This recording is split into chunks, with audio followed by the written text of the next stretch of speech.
Hello, Shortcuts. Stephen here. I'm in a quiet house tonight.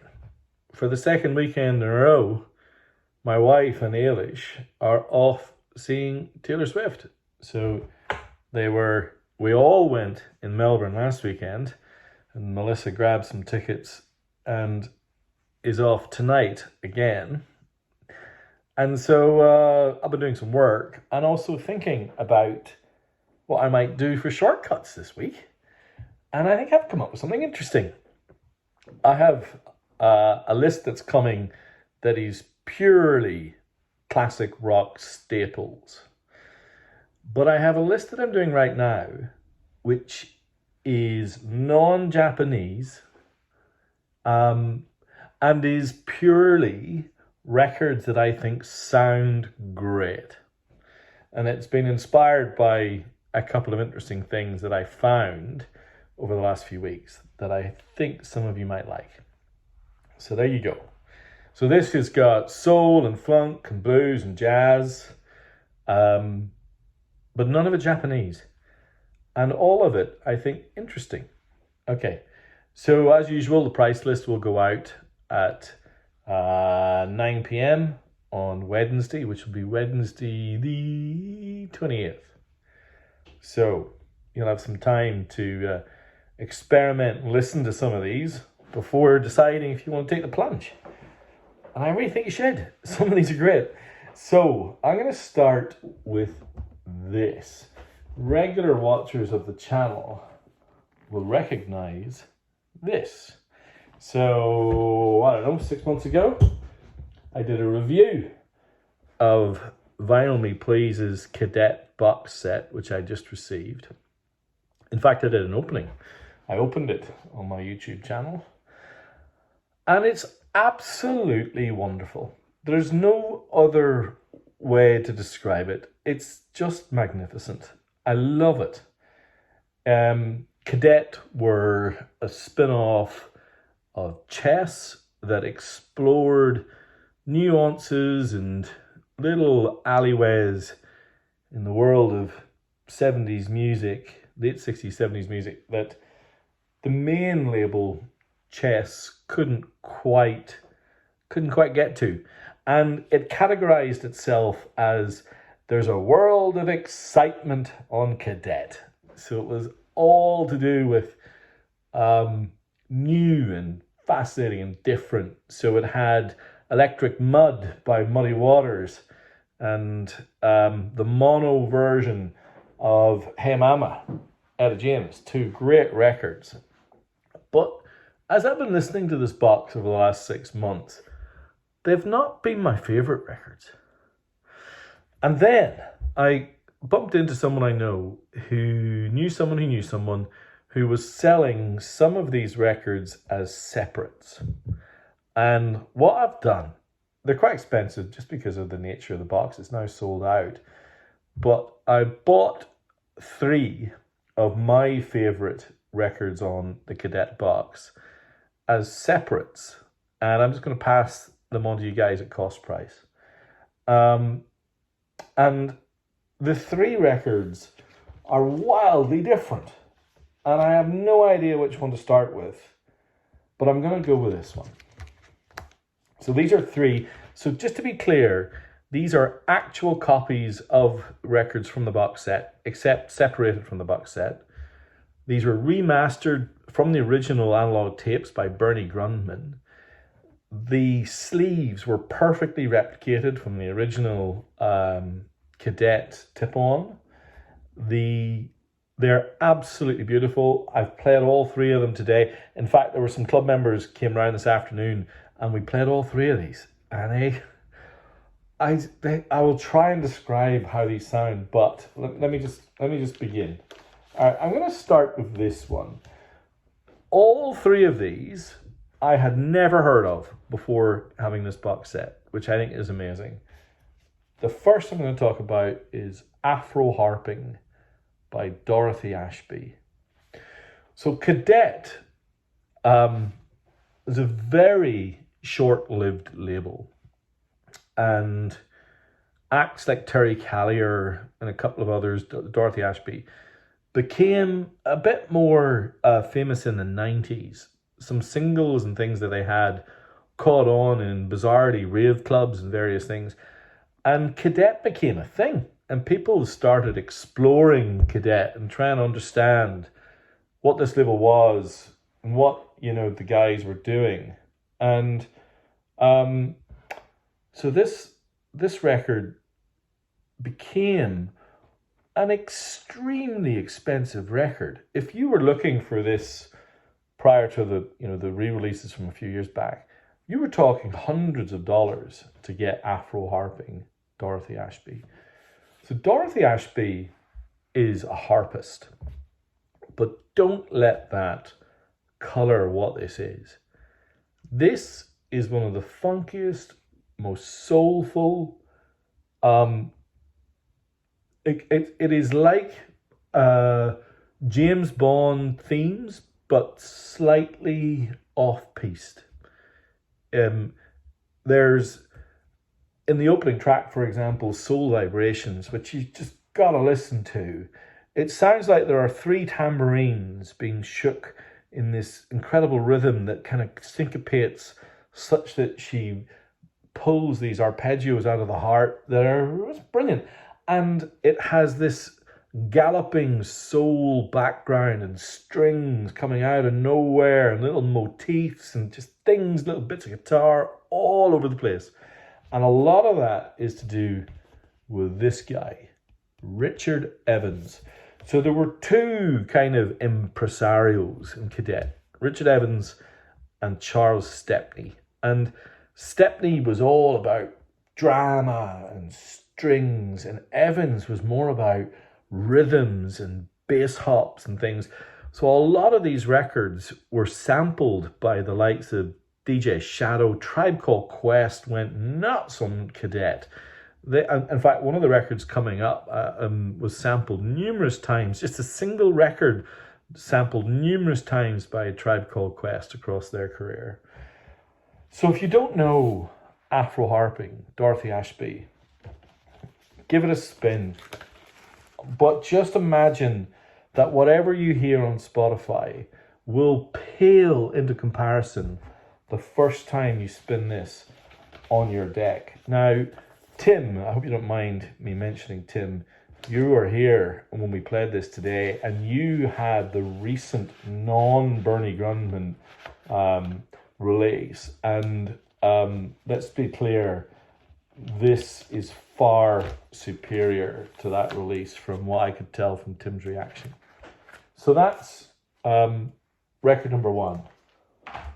Now, the second record from the Cadet box that I want to talk to you about was an example of where Cadet pulled an act out, but then the act just didn't go anywhere. It's a one-off, just didn't happen for them.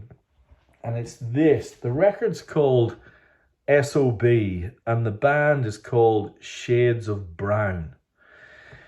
Now, this record is the sort of record that you play and immediately you think of about 5 tracks from this album that you could put in a playlist or play to one of your friends or share, and you will just have these music friends who will immediately come back to you going, what the hell is that?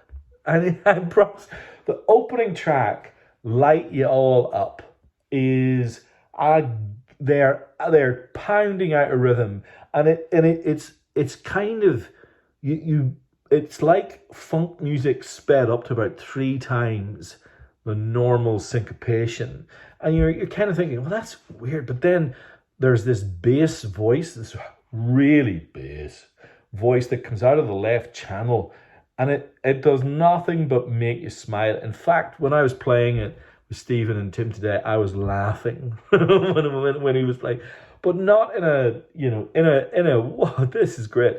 And then the second track, line number 2. Line number 2 has made its way into so many playlists that I've shared with friends and Melissa and others. It is amazing. The bass drop, the drums. I think this song, The Soil I Till for You, Girl I'm Coming Home, and Garbage Man have all at various points been sampled by Shadow, by Tribe Called Quest, and a couple of others. And so you get this sense of drama and just full. Oh, it's just brilliant. I love it. Shades of Brown, also on the cadet box. And then finally, my favourite record from the box, and I would not have predicted this, is The Peacemaker by Harold Land. The Harold Land Quintet.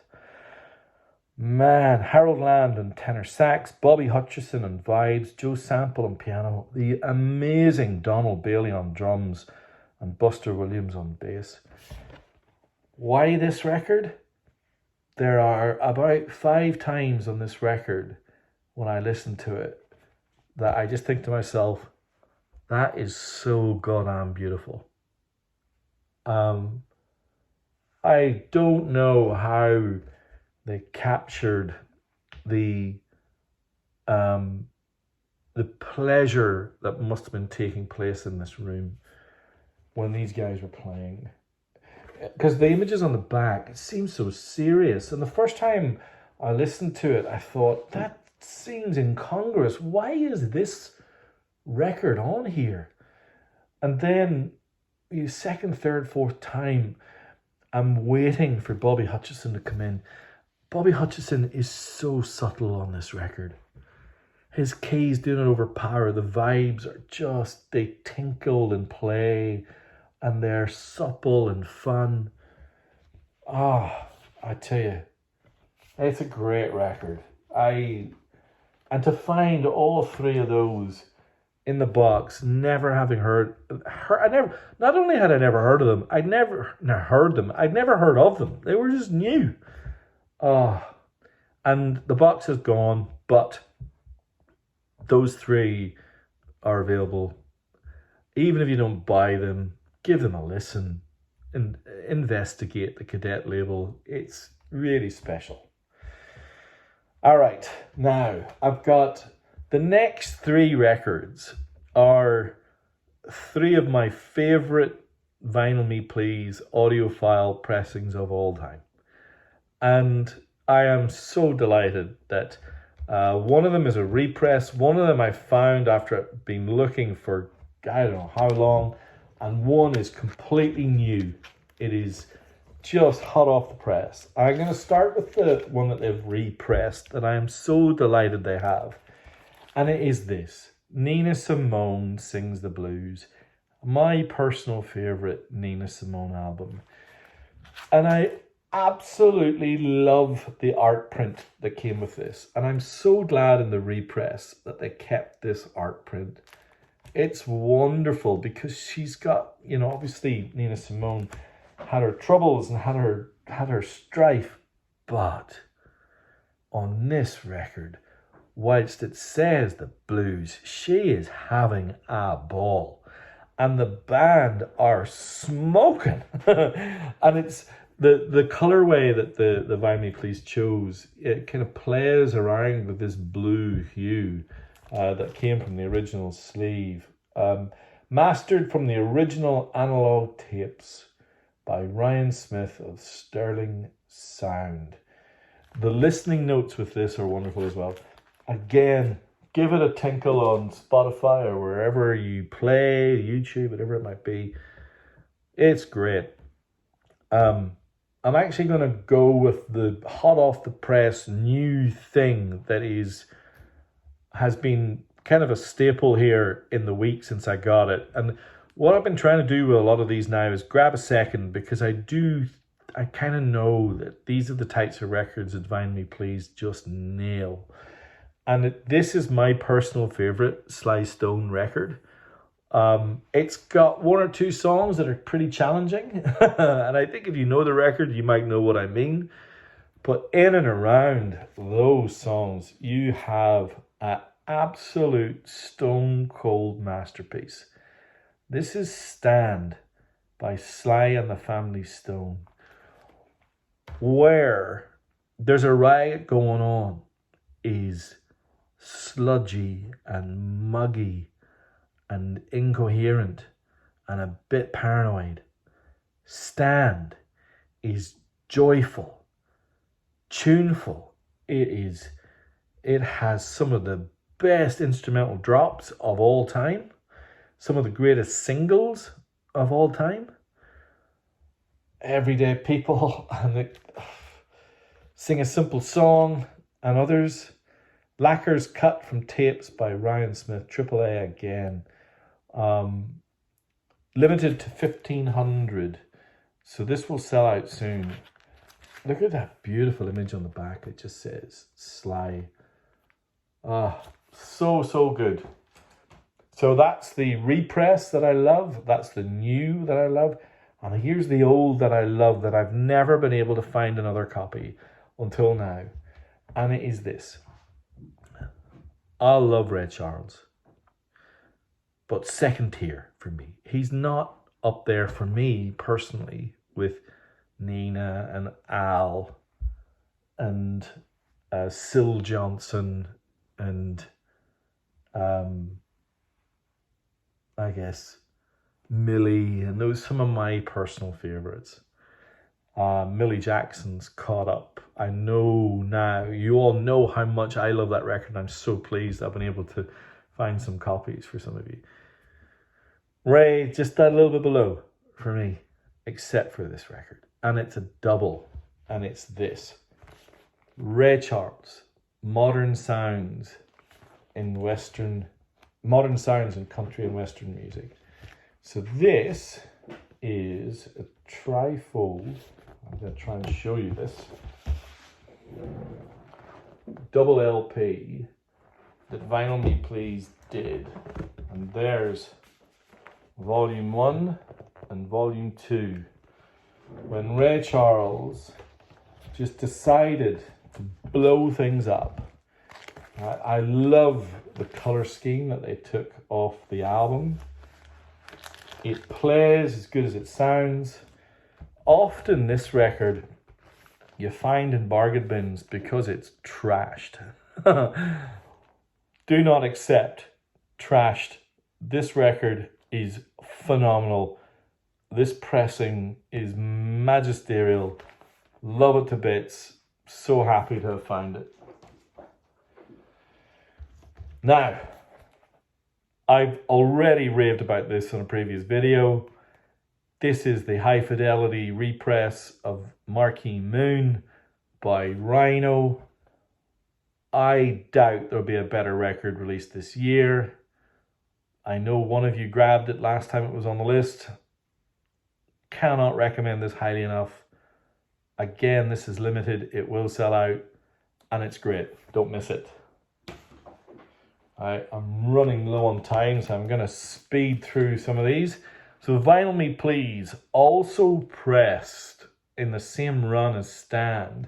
They pressed Dance to the Music, which was the record just before this. This is the record, the interim step between the kind of psychedelic rock of their early music through to, for me, their apex, which is Stand, where they just funked it up. But this is Dance to the Music, higher, and it's really, really fine. Lovely, lovely, lovely stuff. And again, from the original analog tapes, it makes such a difference when that's happened, because these bands were incredible, and hearing them the way they should sound is always the way. All right, now, Vinyl Me Please have been doing a Dolly Parton year, kind of releasing one record a month for a year. There she is. You'll have seen me wearing my Dolly t-shirt a few times. This is Tennessee Mountain Home. This is her concept album about her childhood, her father, her mother. Starts off with her reading a letter that she sent back to her mum when she was just making it in Nashville, and it's surprisingly sweet and dynamic and beautiful, and it's a sugar hit of a record. And again, Vinyl Me Please have smashed it. Man, they're on a tear at the minute. All right, I think there's only one more Vinyl Me Please, but it's a pretty special one. Now this, The Shape of Jazz to Come by Ornette Coleman, released 1959, is one of the ballsiest album titles there has ever been. And you know what? He delivered. This is maybe the first avant-garde jazz record, but it doesn't sound too avant-garde now.